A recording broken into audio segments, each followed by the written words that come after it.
Well, hello again. Welcome again to another reading. We've been going through this book, Beacon Lights, Along the Shores of Life.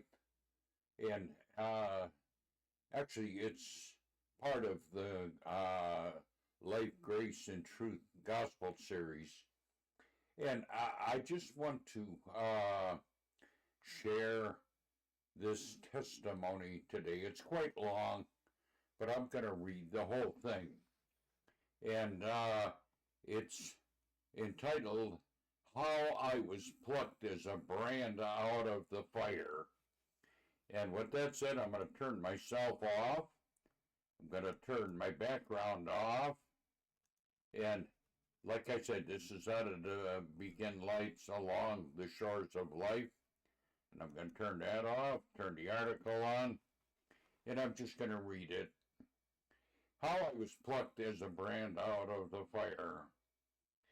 In relating the story of God's love to me, whereby I was delivered from the state of extinction, truly wretched and miserable, having no hope and without God in the world, and brought into the glorious liberty of the children of God.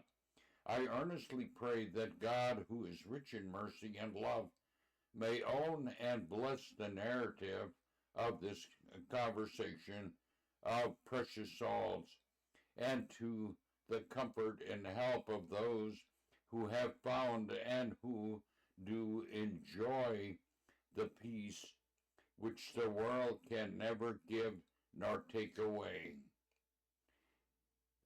At the age of 12 years old, the Lord saw fit to put his hand heavy upon me and lay me on a bed of never-ceasing pain, which lasted with more than less intensity for 4 years, and from which I slowly recovered, gradually awakening in my reality that I should be lame for life.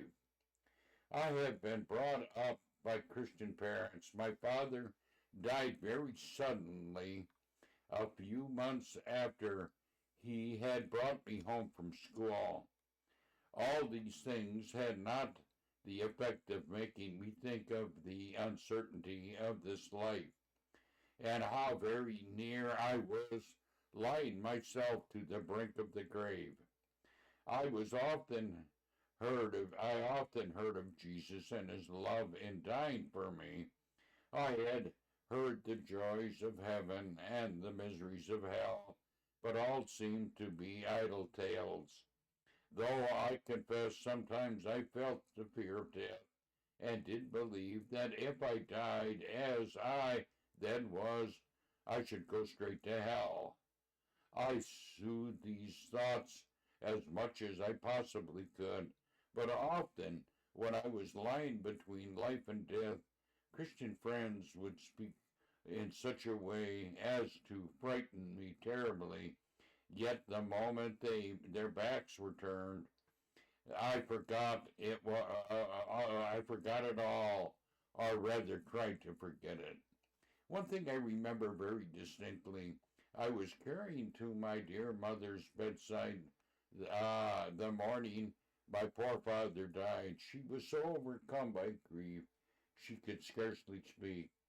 But my attractive ear caught the fainting words, "Read the 27th Psalm." I opened the Bible and I found there and read on until I came to the 10th verse, where she looked at me lovingly and said, "Yes, when your father and your mother forsake you, then the Lord will take you up." She could say no more, and I went away. But do what I could, those words kept ringing in my ear, and many a time afterwards did I hope the words would prove true. Though all that long illness, through that long illness, I was watched over by my mother, tender love and care, and at night when lying in bed, she fancied that I was asleep. She always slept in my room.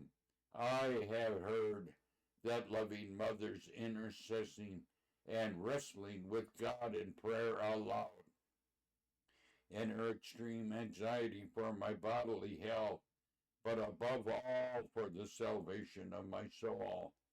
But things went on as usual. My only brother came home from school in England. Our happy home in Ireland was in Ireland, and he was like myself in the trusted sense unconverted. Years rolled on, and I went to school again, and seldom or ever did my thoughts rest on the unseemly things of eternity. Just about 10 years after my father's death, I received a telegram from my brother while I was in England, bidding me to come home at once as my mother was dangerously ill. I only arrived in time to find her insensible, in which condition she remained for many days and then died without ever having regained consciousness.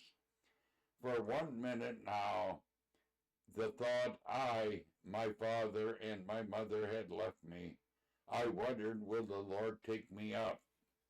I soon returned to the east of England, and more than a year, during which time, instead of my poor mother's words proving true, I felt that I was a more stranger to the grace and to God than ever. I became worse and worse indulged in all kinds of sin and wickedness, until at last I remember thinking that even Jesus himself could not save such a sinner as I was. Here was where I began to feel I was a sinner. In other words, I began to come to myself.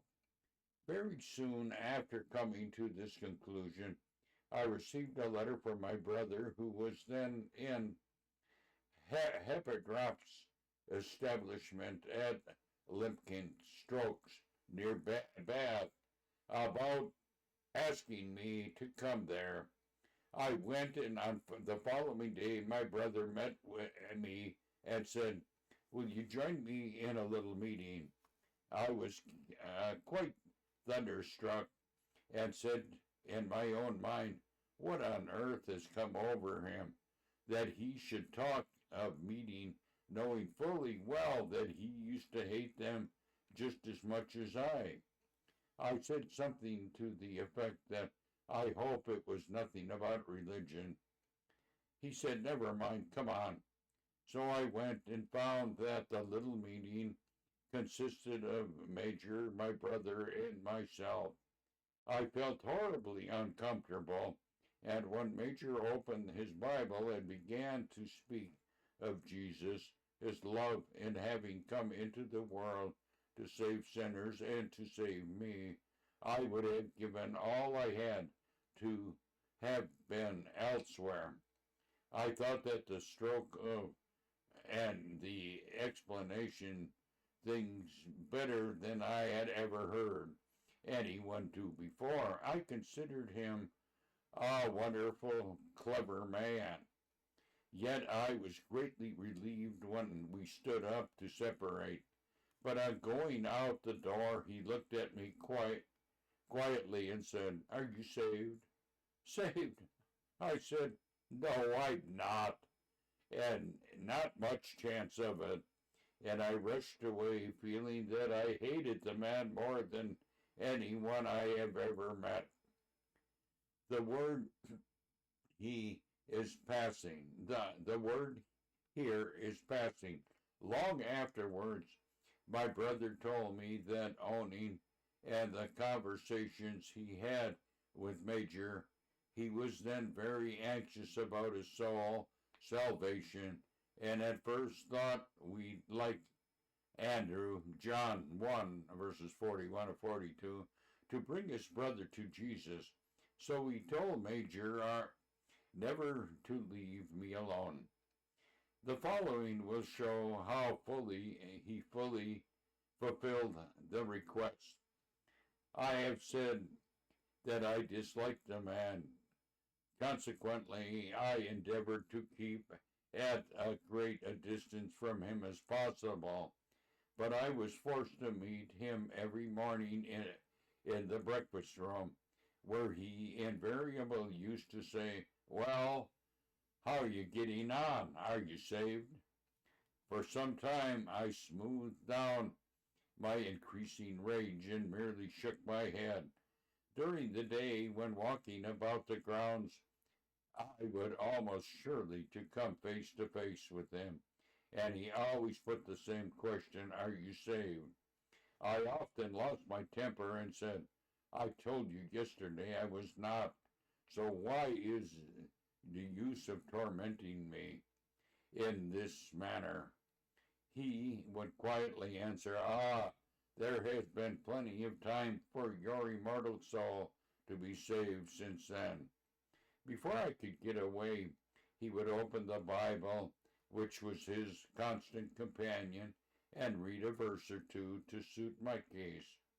However, I respected him, though I took care not to show it, for being so true to his colors, and did not dislike having a verse to think about during my lonely rambling. But I never gave up the satisfaction of knowing that I ever thought of what he said. Things went on much as the same way for nearly a month, when at last I said to myself, "I can't stand it any longer, and this eternal question, are you saved?" So one day I left and went to where I thought I would have some peace. Soon after arriving there, I was introduced to a countryman of mine who happened to be staying there. Well, thought I, this is a great luck. After breakfast, he asked me if I would like to take a walk. He would show me the beauties of the country. I said I would be delighted, so off we started. For the first quarter of an hour, I thought him silent and stupid, very different from what I had expected. And all at once he seemed to awake from a dream and abruptly asked, "Are you saved?" I could scarcely believe my ears. Is this the way, thought I, he is going to show me the country? It seemed I had jumped out of the frying pan into the fire. Frankly told him I was not saved. Then he began to tell me the old story of Jesus and his love, and how he was willing and anxious to save my soul. He never ceased talking till we arrived again. I had seen nothing of the country, and I had gained no comfort from what he had said. Each day he asked me to walk with him, and each day asked me, "Are you saved?" I felt I was not, and was more and more unhappy. At the end of the fortnight, I could bear this no longer, and I determined to go away. He came with me to the railroad station, and just before the train started, he said, "Will you tell me if you are anxious to be saved?" "I am," said, "but I fear there is no chance of it." "Ah," he said, "God will very soon cause you so." I said I believed the words came from my heart. I made up my mind to go back to Limbley Strokes, excuse me, in the hopes that I would find a Major had left the train station, and I found myself in a carriage alone. I felt relief, and my spirit began to revive. This did not last long, however, for on entering a long tunnel, the train began to stop. I got frightened, thinking there was going to be an accident. There was no lights in the carriage, and for the first time in my life I felt real fear was. How long I longed to be someone to speak to. How vividly did all the scenes and the words of the past few months crowd before my memory. Then a little question, "Are you saved?" seemed to mock me. I felt I had turned a deaf ear to it, and now perhaps it was too late. But after a while the train moved again, and the sun soon shone in all its glory and splendor into the carriage. I never felt so relieved. I felt as though I had come out of hell. Then the thought, if the light of the sun can give such relief by dispelling the darkness of the tunnel, what must the relief be when the Sun of Righteousness in his love dispels the thick darkness of the sinner's soul? I felt a little bit happy as, for the first time, I fancied God was working. Old feelings of fear had revived on finding that Major was awaiting me with the same question, "Are you saved?" He followed me about as usual and never left a stone unturned to frighten me, as I thought one morning in particular he was very pressing, trying to induce me to think, when again I found I could not bear it and made up my mind to go to Bath for the day, to play billiards. Very soon I found myself in the train with 5 other men in the carriage. Soon after the train started, I was both surprised and amazed to find that the gentleman who was sitting opposite to me stared very hard at me, and more so still when he quietly asked me, "Are you saved?" I had never seen him before. To my knowledge, my temper rose at once, and I said in the most insulting tone I could command, "I don't know whether I am or not. What business is it of yours?" I will never forget the quiet, calm, gentle expression on his face. I would have much preferred him striking me on the spot to looking at me as he did. I felt there was a mild rebuke in his look, more than words could express. He remained silent for some time, eventually perceiving I was in a violent temper. He wisely allowed time for it to subside before speaking again. The thoughts that were running through my mind at the time were something to the effect, "I have endeavored to escape as much as possible from the tormenting question, 'Are you saved?' But it seemed I can't escape, and here I am at last shut up in a railway carriage with one of my tormentors face to face. So I must bear it now." I felt I was a great fool to exhibit so much temper. So I endeavored after a time to put as bright a face on as possible. Then the gentleman said, "I will ask you 3 questions. Will you answer them?" "Yes," I said. "I will answer as many questions as you like." "Will you not be together very long, so you may make the best of your time?" "Well," he said, "do you believe in God?" I was quite surprised to be asked such a question, and answered, "Yes, of course I do. So does everyone in England, I should think." "Do you believe in the Bible?" "Yes," I said, "I do, as long as I can recollect. I have been taught to read and believe the Bible." "Do you believe in Jesus Christ was sent into the world to save sinners?" Yes, I said, I believe that. And mind, I really did believe all that. I never doubted it. Well, said he, here's the marvelous thing. I have asked you the plain questions. Are you saved? And you say you don't know. Still, you confess that you believe the Bible, you believe in Jesus was sent into the world to save you. And what does your Bible say? Believe on the Lord Jesus, and thou shalt be saved. Acts 16:31. And now then, what have you to say?